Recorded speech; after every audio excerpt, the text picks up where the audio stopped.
મુખ્ય કાર્યાલયમાં જીવીએલ નરસિમ્હા રાવ પર જૂતું ફેંકવામાં આવ્યું છે।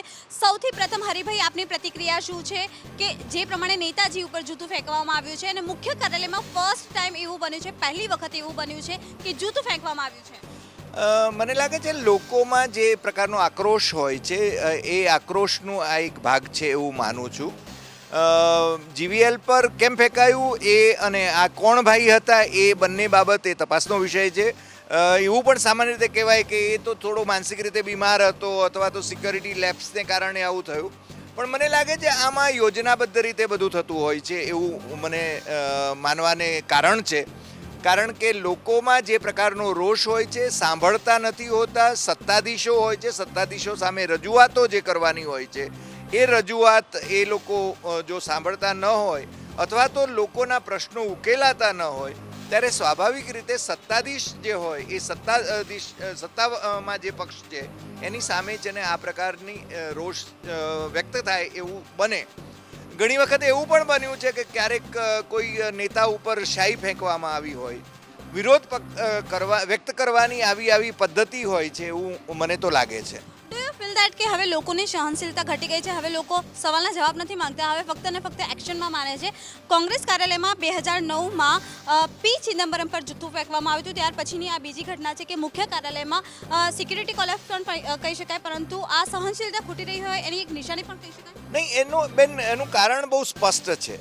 સ્પષ્ટ એટલા માટે છે કે લોકો પોતાના પ્રશ્નોનો ઉકેલ ઈચ્છે છે। એમના પ્રશ્નો કોણ ઉકેલી શકે? જે સત્તામાં બેઠા છે। આપણે 2009નું જે ઉદાહરણ દીધું ચિદમ્બરમનું, તો એ વખતે કોંગ્રેસ સત્તામાં હતી અને હવે છે ને ભારતીય જનતા પાર્ટી સત્તામાં છે, એટલે સત્તામાં જે હોય એની સામે છે ને વિરોધ કરી શકાય। ધારો કે ખેડૂતોના પ્રશ્નો છે તો ખેડૂતો છે ને ઘણી વખતે ભેગા થઈને દિલ્હીમાં પણ કેન્દ્ર સરકાર સામે દેખાવો કરતા હોય છે, સાંભળતા નથી। મુશ્કેલી શું છે કે લોકોના પ્રશ્નોને સત્તાધીશોએ સાંભળવા જોઈએ, એનો ઉકેલ લાવવો જોઈએ, એના વિશેની સંવેદનશીલતા હોવી જોઈએ, તો આવા બનાવો નહીં બને। નહીં તો છે ને આનાથી પણ વધારે ભયંકર બનાવો બની શકે એવું મને તો ડર લાગે છે। આજે જૂતું ફેંકાયું છે, આ પહેલા પર પ્રદીપસિંહ જાડેજા ઉપર ગોપાલ ઇટાલિયા નામના વ્યક્તિ દ્વારા જૂતું ફેંકવામાં આવ્યું હતું। ત્યારબાદ અરવિંદ કેજરીવાલની વાત કરવામાં તો અરવિંદ કેજરીવાલ ઉપર પણ શાઈ ફેંકવામાં આવી હતી, એની ઉપર પણ જૂતું ફેંકવામાં આવ્યું હતું। હવે પ્રશ્ન એ થાય છે કે એ વ્યક્તિને પછી તરત ને તરત માનસિક રીતે ક્ષતિગ્રસ્ત જાહેર કરી દેવામાં આવે છે, અથવા તો પછી એવું કહી દેવામાં આવે છે કે હા એને સમસ્યાનું સમાધાન નહોતું મળતું તેના કારણે તેણે આ ઘટના કરી હતી। નહીં, ગોપાલ ઇટાલિયા છે ને એ કોઈ માનસિક રીતે બીમાર નથી, એ તો ઉપરથી વધારે સશક્ત છે અને બહુ જ જાણકાર છે એવું મારો ખ્યાલ છે।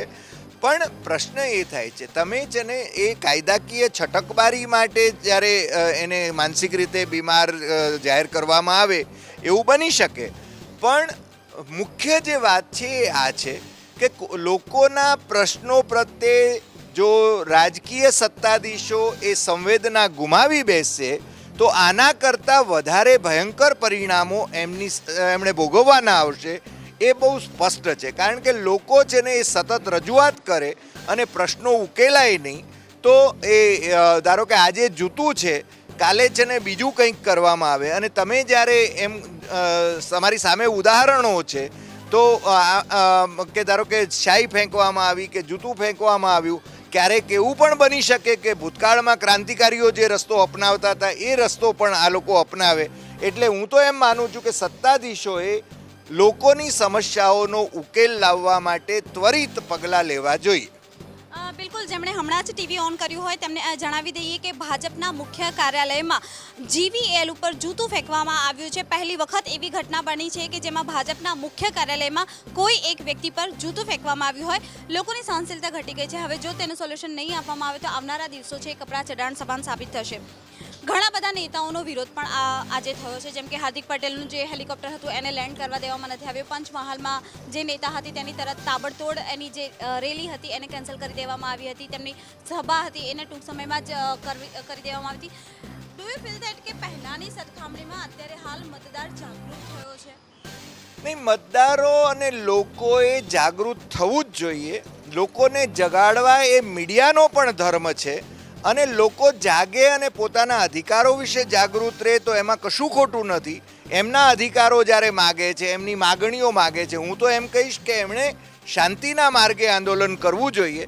અને એ લોકો મેમોરન્ડમ આપવા જ્યારે ભેગા થાય ખેડૂતો, ત્યારે એમના ઉપર લાઠીમાર કરવામાં આવે તો મને લાગે છે આ છે ને લોકશાહી મૂલ્યોને અનુરૂપ કોઈ પગલાં નથી. આ લોકશાહી સરકારને શોભે એવી વાત નથી.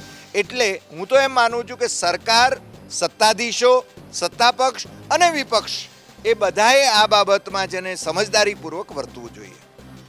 લોકશાહી મૂલ્યોનું જ્યારે હનન થશે ત્યારે આવી ઘટનાઓ બનશે અને આવી ઘટનાઓ માટે સરકારે તૈયાર પણ રહેવું પડશે. કેમેરામેન ગૌતમ સાથે પ્રીતિ મહેતા, ગુજરાત ન્યૂઝ, અમદાવાદ.